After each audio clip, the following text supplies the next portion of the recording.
Well, hey, welcome. Glad to have you back. And welcome to CISO Talk, another episode of CISO Talk. Matter of fact, this is episode 4 in our Master Series class, Lightning in a Bottle. I'm trying to share experience and perspective, information to up-and-coming CISOs, share it amongst ourselves, and kind of help the community grow and expand. So we have a great panel here today. They're all seasoned veterans, been on the show before, getting sort of the power panel back together here. Matt, it was great to be with you. I haven't talked in a while. You've been a busy man. I think we all have. It's great to be back, Mitch. I hope everybody has done really well over the last month and a half or so. So it has definitely been a while. And Matt Newfield. Matt, tell folks, I don't know if I ever give you much chance to really introduce yourself. Tell people about what you do. I am what's known as the Chief Security and Infrastructure Officer at Unisys Corporation. So I'm the CISO, I'm the CIO. I also run security services and security engineering for the corporation. Busy person, busy guy. Well, so speaking of some other great folks we haven't talked to in a while, Miranda, welcome. Glad to have you back. Tell folks about yourself. Thanks, Mitch. It's great to be back, and it's great to see things kind of getting back into the swing of things after COVID. I know everybody's travel schedules are really starting to pick up. Since we've last spoken, I think I have changed jobs since then. So I'm now the Director of Cyber Threat Operations at Orbia. We're a manufacturing company with plants in 41 different locations. So it's a global operation. It's really cool to see. Fantastic. And certainly not least, but last on the list, my good friend and now actually colleague inside of TechStrong. We've been colleagues for a long time. Mike Rothman, I'm not sure if you left the dark side, came to the dark side, or you've just always been on the dark side. It's all dark all the time, Mitch. You know that. So obviously very excited to be back on CISO Talk in my new role, right? So as with Miranda, I have a new job. I have joined TechStrong as Chief Strategy Officer, as well as the head of TechStrong Research. So we're going to be doing some really cool stuff. I mean, again, I'm just couldn't be more excited to work with my old dear friends, Alan and Mitch, and really, kind of continue to push the thinking forward in terms of what's possible as we start to intersect DevOps, security, and cloud native infrastructure, all of which seems Matt runs for basically his company. So, he's our guy. Matt's our guy, right there. You're a test. But great to be here. And I know we've got stuff. So as much as I would like to talk about me the whole time, we do have some stuff that we do need to get through. Yeah, enough of me talking about me. What do you think about me? That conversation. Okay, so here's our topic. We're in episode 4 of our Master Series class. Matt, we've talked about this so often. The idea of planning and preparing and how important that is.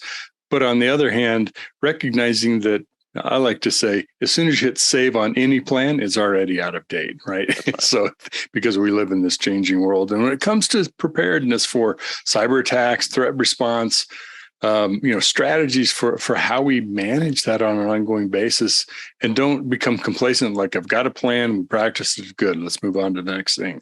Well, wrong, because you probably need to rethink the plan over and over. I mean, you have the practical experience of doing that for a very large organization.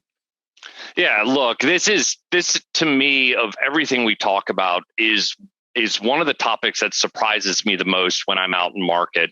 The joke in the 90s and early 2000s that we all remember is the book that would sit behind the head of security, the head of infrastructure in their office, and you would ask them, if you were doing an assessment, what do you do if whatever happens? They're like, hold on 1 second. They would turn around and they'd pull the book down and they flip through. I'm like, really? Is that how football games are played? Is that how a race car driver works? When a surgeon is having an emergency, they go, hold on, everybody. Let me get the book out and figure out what's going on. And Google that. Not back in the day. This is all pre-Google, but it still surprises me today that people don't realize we have to build muscle memory and we have to constantly fail in safe spaces and nobody take that out of context. I mean, in a test, right? You don't want to be failing in the real world. We have Miranda here who is doing this for, manufacturing and IoT, and Mike, who's been in this field forever. And I do this across the world. It's really building out that muscle memory. And what we want to do today is really talk about the practical applications. How do you do it? What does good look like? And to dispel a theory a lot of people have, which is when you practice and test your protocols for response, that you have to pass. Which I'm just going to say it. I'm going to give the answer away. If you pass, you didn't actually do the test. You failed already. You cannot pass. A pass is a fail. Stop it. And I thought that would just be a really wonderful conversation, because a lot of up-and-coming CISOs don't know how to do this. They don't know how to talk about it. And they don't actually know what we're talking about. There are two aspects of that, Matt, right? One is managing up and the other is managing down. Yep. Right. So when you kind of set up a test in your environment intentionally to push on and really to find soft spots, right? I mean, that's why we do those tests, is to find soft spots, to find holes in our policies, to find operational, kind of aspects that aren't as tight as they need to be. So we're basically setting this up to really try to understand what we really have to work on. That has to be communicated. And you just said that, right? That has to be communicated to the team so that they're not deflated, right? And especially the younger, and this is probably ageist for me to say, right? But the younger your team, right, the more sensitive they seem to be to, kind of not being able to handle failure, adversity, et cetera. So us as leaders, right, us as CISOs, we need to kind of bring them through a process to help them understand that it is okay that if you're not failing, you're not pushing far enough, right? I try to impart that to my kids. I try to impart that to folks that I work with. And it still is just like, oh my God, I've never failed. And then the helicopters come in and, I haven't gotten a call from anybody's mom lately, but I'm waiting, right? I'm just waiting for when that kind of thing happens. Matt's cracking up, looking at me like, you dang millennials just can't take bad criticism. Well, I actually flip it around. I've actually found in my experience that when we say younger in age, they do handle it well. Where I actually find people handle it poorly is, Mike, it's us. Especially if we've been at that organization for a long time. It's, what do you mean you're calling my kid ugly? I've done it this way my whole career. Who are you to tell me, Mr. or Mrs. 25-year-old or 30-year-old, how to do things? I was doing this in mainframe days. So it is ageist, but on both sides, right? It is difficult. And when Miranda and I work together, and we've worked together in other organizations, if you would go in and do these tests, some of the responses, it wasn't the new person, it wasn't the older person, the seasoned person, it was both. They just couldn't get it. And you hit the nail on the head. And Miranda, I'd love to know, since you said you're newer in your organization, how you're approaching this. But it's that up and down and sideways communications, setting the expectations with a board, your peers, your staff, that we're going to fail this. And it's okay as long as we stay in our boundaries. So Miranda, you just started an organization recently. How do you handle that given your very stressful role? Well, I don't know if you also had this sort of like moment of realization coming from a security company now into industry. But one of the things that was super eye-opening for me was like, Matt and I worked together in a security company, in an MSSP. And so when we would practice things like crisis management or cyber simulations, even when you're talking to other people in non-technical roles, they had a foundational understanding of what the heck you're talking about and why they're here. When I ran a simulation with my new company in the manufacturing sector, and you start pulling in PR and legal and HR, and why am I here? This is a cyber incident. Just go talk to the techies. And so it's not only just like, do you have to bring them to the table and force them to test the plan, but you have to kind of overcome that cultural challenge of like, why am I here? What's my role in a cyber crisis as well? Because there is a role for everybody to play, right? If your company's name is in the news, your PR person better know what they're talking about, right? I couldn't agree. I'll give a fun story, and I may have said this in another episode, but I'll keep it at a high level. back when Mike and I were younger, in the day, one of the things we used to do in company was tabletops. And I had been asked to go do a tabletop at a company that was a multi-hour drive from my home office. Went in, we did the tabletop. It went fine. We'd make phone calls to certain people. And even on the voicemails we left, we said things like, as previously discussed, this is a tabletop exercise. And then we would act like there was a breach. Mm-hmm. Went home afterwards. I got a call from the CEO that evening. And after a string of vulgarities, he told me to get in my car and get my blankety blank, blank, blank back up there.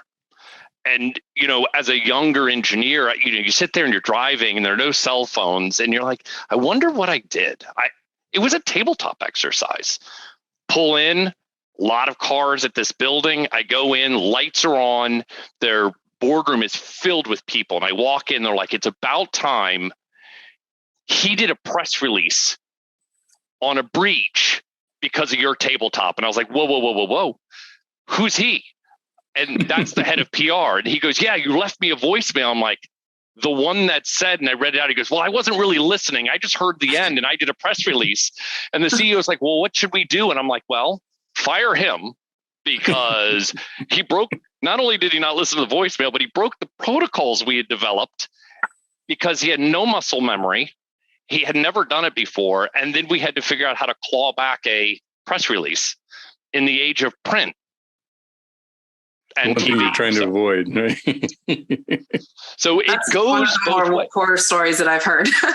but these things happen, and again, we were able to do it, and it all worked out. But this is why practicing is so important, because otherwise people don't know what to do.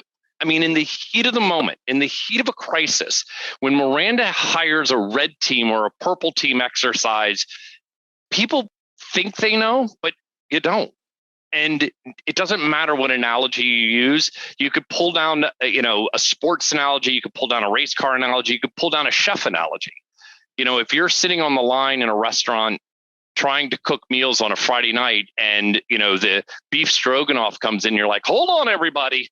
And you got to this is a problem. And you have to practice and practice and practice. And you have to fail and make nasty stroganoff many, many times before you can move on to the next dish. So were you seeing that, Marie? Did you pass your first exercise? For me, I don't know if there's ever really such a thing as a pass or fail. I think there's lessons learned every single time, right? Did we do amazingly? No. But I think that helps to uncover, some of the issues in advance. Personally, I'm a big advocate, too, of not just relying on testing, because people know when it's a test, the pressure, even if you act like it's a real world scenario, the pressure's off to an extent. And so one of the things that I think we did really well, and that I'm trying to instill in my new company is, use your crisis plan for watch and warning scenarios as well. So when Log4j happened, when the Russia-Ukraine war broke out, right? Were we directly impacted at the time? No, but much like you would have a tornado warning, if it's coming inbound, right? You need to shore up, right? You need to put out your sandbags and get ready, or whatever you guys do when there's a tornado. I live in Virginia. We don't have that. Go to the basement, but yes. Go to the basement, right? Yeah. So I really want to instill the habit of using, this is a living document. It is not a plan to me that sits on a shelf in my bookcase. It's something that we're going to be using multiple times a year. Even if it's a real scenario, but it's not directly impacting us at the time, or a watch or warning situation. It's funny that this series is called Lightning in a Bottle, because I have a funny story. In a prior role, we actually activated our crisis plan when lightning struck our data center, which is not a cyber crisis, right? That's not a cybersecurity event.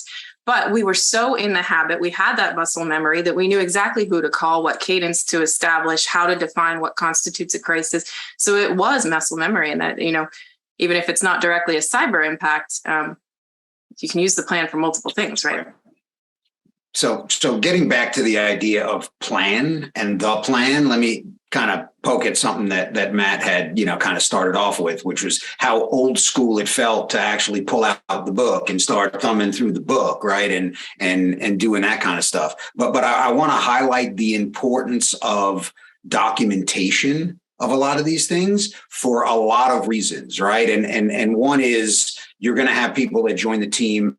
They're going to need to understand what the expectations are. That needs to be documented. The other thing is you can't, you have to learn, you have to evolve. And the best way I've found to do that is actually to write stuff down and to actually make conscious changes. As Miranda found out, right? Some of our stuff just didn't work, right? And if you just leave the old stuff on the shelf, it doesn't get updated. So that documentation, even though you hope in the heat of battle, right, you're not pulling the book, that you do have the muscle memory, that you know what you're supposed to be doing, having and gone through what is an intentional process, right? I use that term a lot, right? Intentional process for how you want this motion to work. Document it, teach people what it is, practice it some more, and then change it based upon what you learn. But that documentation is absolutely critical. Yeah, and really quick, Mike, I thank you for that.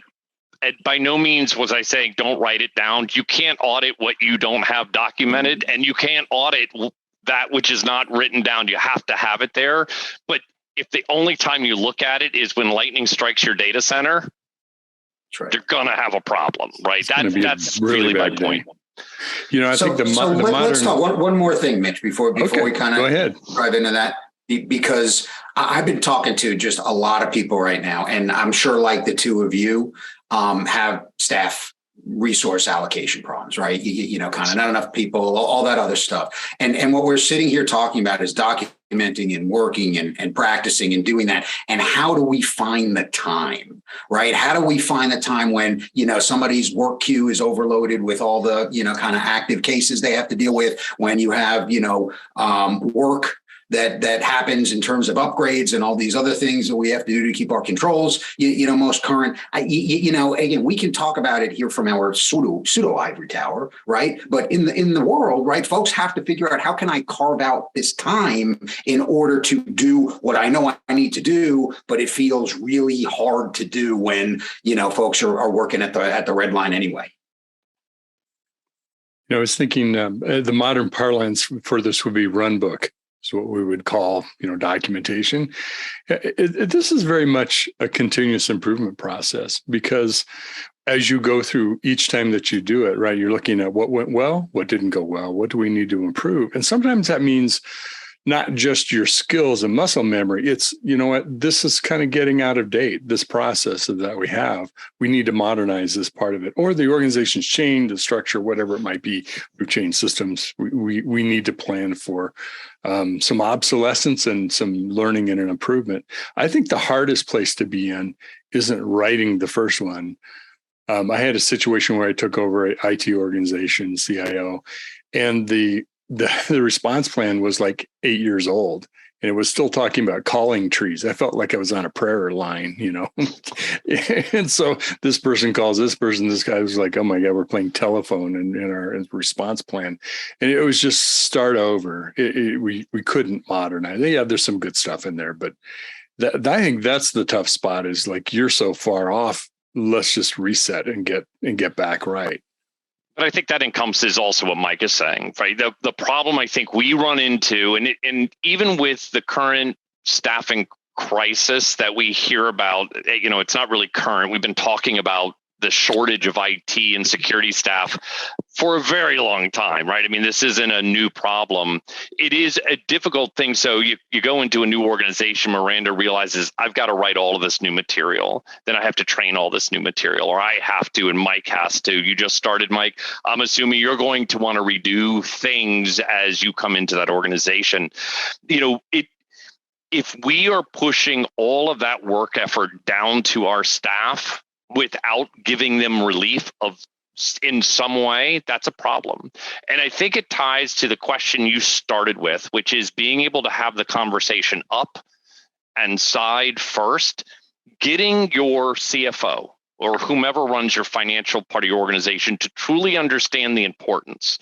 If you have an operations executive who is constantly on you going, hey, your people are not, 172% utilized, you get on, you got to start building that in so they realize that the time needed is worth slowing other things down. because we will never have enough staff. My former boss here at Unisys used to say it all the time in budget season. People would ask him, do you have enough budget to get what you need done in the security space? And he was my boss, and every time he would laugh, he's like, it's impossible. You can never give me enough money to do everything that I want to do for this corporation. It's impossible. We would be out of business tomorrow because I could spend money upon money. It's just not possible. So you have to start making those trade-offs, and you have to be open and honest with your team. You have to be open and honest with your leadership of what it's going to cost and make them be involved. But going back to your point, Mike, about kind of carving out time, I think just one thing that has worked well for us in terms of like a really simple, practical application is, and it also kind of ties into Matt's point about auditability, right? We have our plan. We know that it is never going to be finished, right? There's no such thing as a completely finished plan. And so one thing that we've started doing is, as we find things that need to be changed, we just submit a simple blurb, right? What needs to be changed? Where in the document is it? Who's submitting the change and when? And then quarterly, we go back through and we issue an official revision, right? And that way we have auditability as far as what the plan said on any given date. We have traceability as far as who's changing what. And we don't have just a bunch of cooks in the kitchen trying to make edits to a document, in an uncontrolled fashion. So I know it's a little thing, but like it really does help you to carve out time when you have that scheduled quarterly update or monthly update, whatever you choose to do. Yeah. It's so funny. Remember back in the day, this was a while ago, right? When Google first started and everybody started hearing about their, 20% time that their engineers and employees could go and just work on, kind of side projects. And you think to yourself, God, they must be in a really great business if they can have 20% of the time just to work on, folks' side projects and that kind of thing.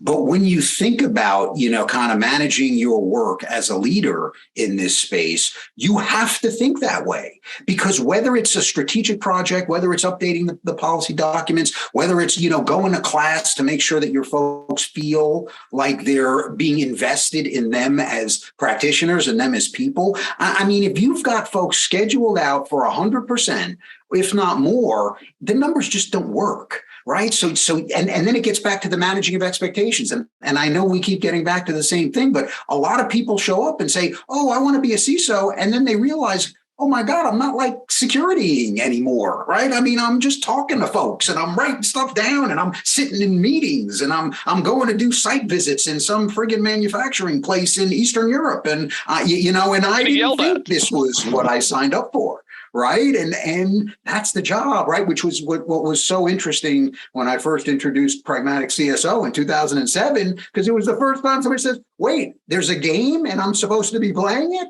It's just like, yeah, man, every other functional manager in a large business understands there's a game except the security person. Right. So it's one of those things that, it's really an adaptation when folks get into this position that they may not be ready for it. Honestly, that they may not be wanting or like, but that's what it is. And resisting it will just get you into trouble. Look, and it also, you got to step back and really think about how you are scheduling, right? If Miranda in her role has her team and I'm going to make the joke and we don't need to go down the what's a work week look like, but 40 hours, you are booked 40 hours and I need 40 hours on, that typical job description stuff. I agree with you. You've missed the point. You're never going to get to these other things that need to happen. And you have to make sure it's broken out. 100% utilized in security may only be 85% because you need the other time to do stuff. But again, that goes back to communication and being able to get others to understand what our world is really like, because it is not just ticket flows and ticket queue. That's one of the things that sorry, go ahead, Mitch. No, go ahead. I'm going to introduce something else. So wrap that up, Miranda. I was just going to make the comment that it's one of the reasons why I love this field, right? You're building the plane as you're flying it, especially in an immature company where there isn't a SOC necessarily. You've got to handle those tickets. You've got to watch all the alerts, but you also need to develop a SOC strategy. And you have to do both, right? So I think it's fun, personally. I like building stuff. It is, and boy, and that's perfect for what I wanted to introduce next. We haven't talked as much about the introduction of change into this. Suddenly we're all talking about software supply chain or supply chain integrity as an issue. Matt, you've talked previously about changing role of the CISO, that, I'm not managing my network anymore. I'm managing, an outsourced or a managed service or suppliers, more of a shared risk model, which I still own all the risk for, by the way. So it's also it isn't just repetition, it's repetition of change, because we want to constantly introduce the new changes, the new threats, the new business, how we're operating, whatever those factors are. That seems to me to be the most disruptive of this, because if it stayed the same, we could get really good at it, right? Well, that's also the hardest, as we talk about practicing and testing, that's also what makes this so difficult, because when you control your world, and if you think of the old school 4-wall tests where bad thing happens in my infrastructure, I own it all. I can go to the CIO, I can go to the head of IT, I can go, Miranda was saying, I can pull in my PR person and my legal person. And a lot of corporations, the PR person's a third party and the legal team is all outsourced, and your ISP is another company, and most likely some of the server infrastructure you're talking about, well, that's a third party as well. And we outsource this piece, and tying that all together, that's key. And that's why having a documented plan is so important, and practicing is so important. We've run into situations here where the failure of a test wasn't people not knowing what to do. The failure in the test was that the person or organization that we relied on, that is not a badged Unisys employee, was unresponsive. We have an SLA, we have requirements, they didn't respond. Well, they are no longer going to be in our critical chain. It's just not going to happen, especially if they were pre-notified. We're going to be doing this. And it changed our whole TPRM program, which is another episode, the third-party risk management program, where if one of our main suppliers fails one of our tabletops, they can no longer be considered a tier 1. They're out. Right. So you can start really building, because you are right. It is so few people in one of our crisis tests are actually badged employees. Mm-hmm. Are you all seeing that, Mike? I mean, you do a lot of research. Are you starting to see that as well? Yes. I mean, I think that we're in a situation where we are an interdependent society. Right. Yeah. And we can talk about ecosystems, but you mentioned my server's somewhere else, right? My server's in the cloud, right? And all my data is in a variety of different SaaS players. And I've got to understand how this attack has proliferated, where are they coming? And it may not even be within my stuff. Right. So we would normally we would see something because we would be able to track, remember, Matt, old school, right? We'd be able to track network telemetry and traffic, and we would know something bad. We don't get to see that stuff anymore. Right. So we've got to get a lot better at, the detection side, IAM, but our response motions have to factor in the reality that I may have to shut down Office 365 for a certain amount of time until I figure out what the hell happened. And that means my business stops. And I have to be able to, again, communicate up to manage expectations that says, by the way, in the old days, if I had a problem with, an email attack in Eastern Europe, I could shut down Eastern Europe. That's not an option anymore, right? We have everything in the same place, or Salesforce or Workday or whatever big SaaS player you use. The fact is, this is so interdependent. We have to have plans for the fact that I've got to be able to remediate in these platforms that I don't control. And that is just, again, what you talk about, things getting more complicated, right? I missed a day. I mean, it's like, holy crap. Not only, we talk about supply chain and, I'm getting all these libraries and I'm building all these things, but man, now I've just got, I'm dependent on all these other, kind of organizations in order for me just to figure out if I lost data, right? If I lost data. I miss the days of being able to call Josh in the data center going, unplug this port real quick. Thanks. Right. I'll be over shortly. Just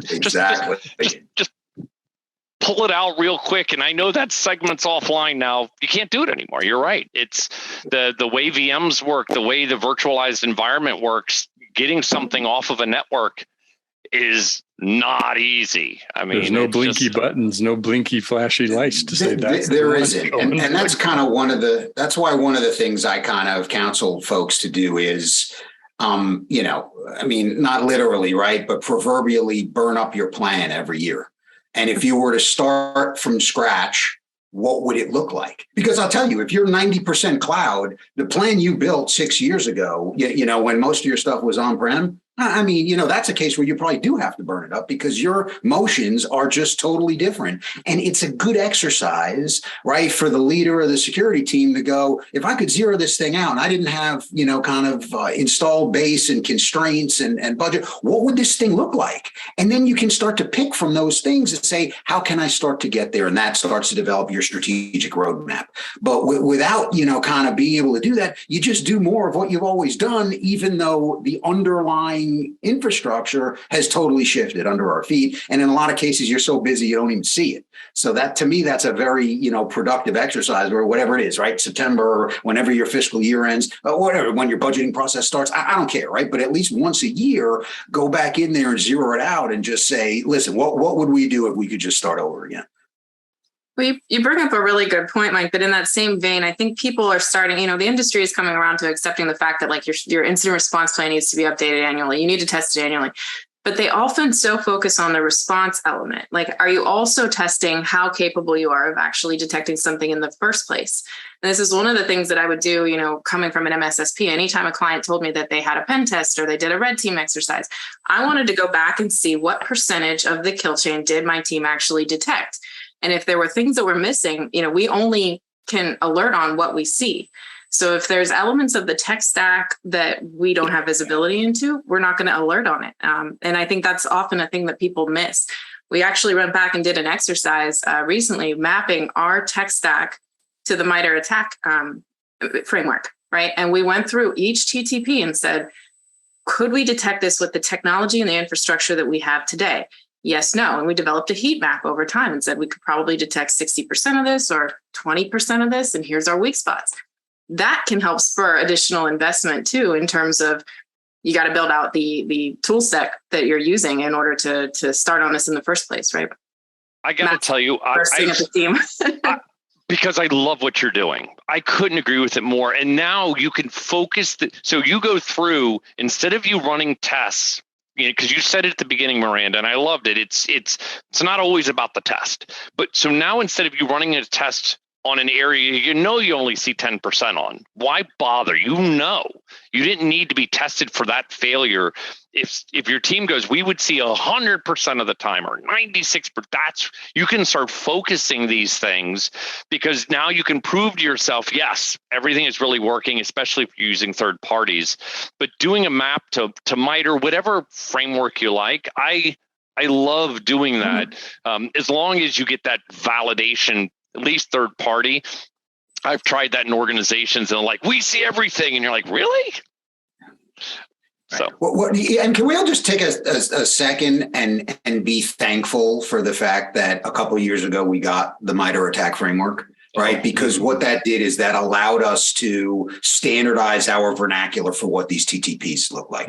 Before, you had to deal with some, let's call them overly priced response firm that kind of had a lot of this information, and they would help you map it, but most organizations, that was out of reach for what they had to do, unless they could pay a $250,000 a year retainer, which not a lot of organizations can do. So what I found, and even better, a lot of the monitoring tools that we're using now are mapping their findings to the framework. So you can start to really pinpoint not just, what I have coverage, and that's a tabletop, Miranda, and that's fantastic, right? But in actuality, you can start to see the telemetry that's coming in and identifying where you may have gaps in your stack, not based upon your tabletop, based upon the data.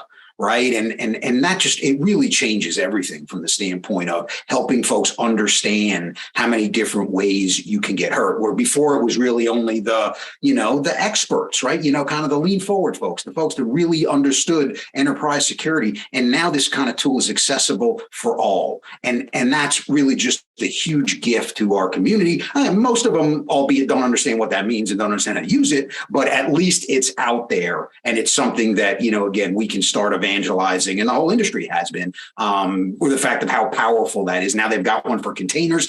It really is. I mean, it's just fantastic from the standpoint of, somebody that's been struggling to help organizations that don't know what they're doing to sort of know what they're doing for a long, long time. I think a collective moment of thanks for MITRE. One thing that I am super appreciative too is that they not only, are standardizing on a set of terminology and codes that we can use to talk about TTPs, but they also go out and rate the products. You get hit with so much vendor marketing material and Gartner reports and market analysis, but I want to see, how did it actually perform in a real test? And MITRE publishes all that. And I'm not going to name any names, but you can go out there and see which vendors are doing a better job detecting the entire attack framework than others. And it's great. Yeah. And especially when you move to that automation, they're also able to say, yeah, it detected and it can do these things in these scenarios, instead of it being well, that's what the salesperson told me it could do. So before the end of this episode you're watching, everyone needs to go out on their Twitter account and thank MITRE. So just tweet it now, get it over with. Everybody says, the government doesn't do anything for us, and there are some cases where that kind of funding has been extremely helpful. So just make sure you spell MITRE correctly. Otherwise, DeWalt or some tool manufacturers could be like, I'm not sure what you're talking about. But a MITRE saw, right? It's not a MITRE. And when you talk to Europeans, they call it MITRE. I'm like, what are you talking about? MITRE? I don't know what you're saying. And then I'm like, oh, MITRE, got it. It's just, I thought that was very funny because it wasn't just one, it was all of them that I've spoken to. That's how they pronounce it, because that's how it's spelled. I want to introduce something that I think has the potential to kind of really upend all of our worlds. And here's what I mean by this, not to be, I'm not saying something's going to end the world here on us, but what's happening in whether it's the infrastructure stack and the provider stack, the software world, going to cloud native and DevOps and all these processes, I've come to this mindset of I have to stop thinking of things that are in a state and remain in a state, and think of the entire environment, the ecosystem, as a fluid. Is constantly changing. At any point in time, you might dip into it, but even while you're dipping into it, it's changing on you. So it's how do we create processes and responses to the APIs that I might be using or might have created in our development teams, half a dozen, wherever they are all over the world, that could have changed, 5 minutes ago, I'm using a brand new API we just created in something that got pushed out in a couple of microservices in this app in this region. It's not a static world that we live in that we can say, okay, this is what it was like. Let's assess what happened, or how do we respond to it? How do we deal with a challenge like that? Or do you buy into that premise? Maybe that's just how I view it. I mean, look, I'll jump into it.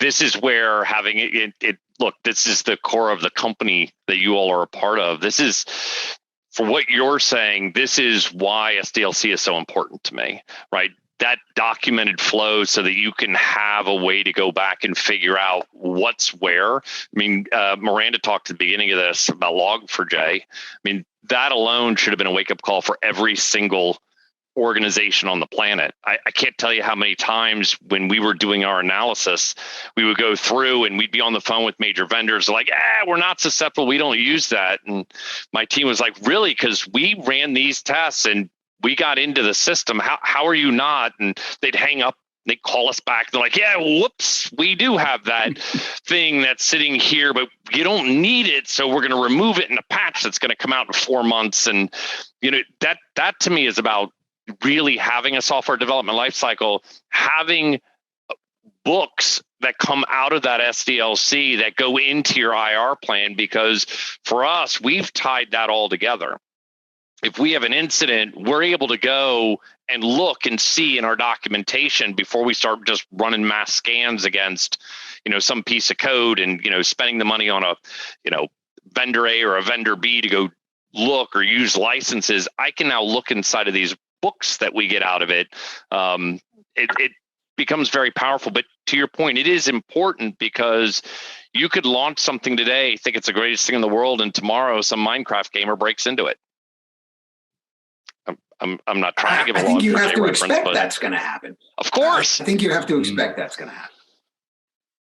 And why the agility is so important. And one of the things that's been cool about spending a lot more time with DevOps folks and continuing to spend more time with DevOps folks is that, one, from a management standpoint, they understand the idea of unplanned work, right? And managing, kind of the fact that you're going to have issues and kind of, so back to the, thing we were talking about 20 minutes ago on this front, but also from a building in a security testing mentality to every stage of the development are things that we in security need to learn, right? And some of the more advanced groups that I've worked with have what they call now a detection engineering team, right? It's a software group that is building detections that they ultimately put into their monitoring environment, but they run it through a pipeline, right? They burn stuff in, they monitor it, to see what happens. They tune it, they go back, and they're constantly testing this stuff for how it works.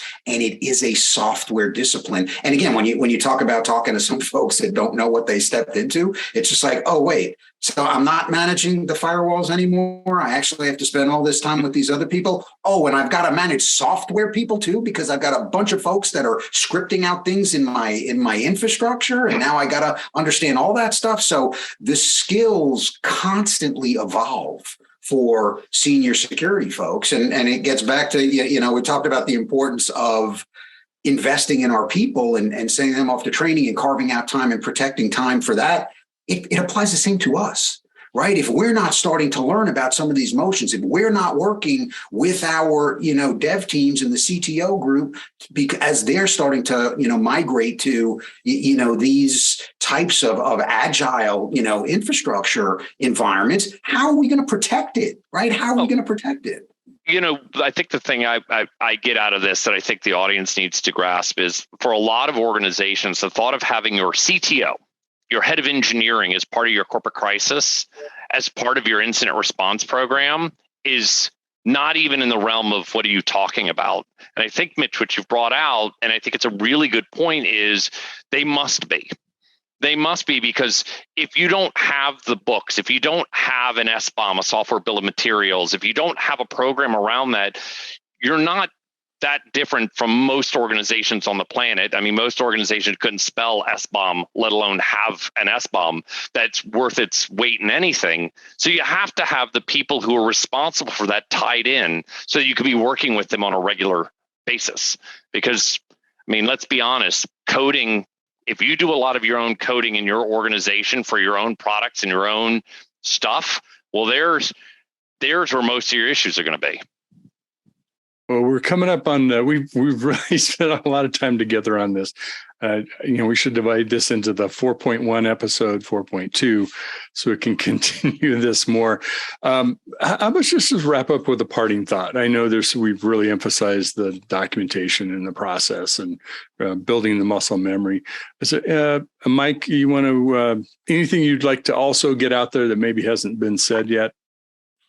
I think we covered a lot of really, kind of good and important stuff. But to me, the real pinpoint on this is, as leaders, we have to continue to evolve. We have to lead our organizations in terms of, practicing and building a culture where you can experiment, where you can fail, where you can really push what we need to do, because our world continues to change. I mean, it's just fundamentally different than when Matt and I worked together, 20 years ago? Yikes.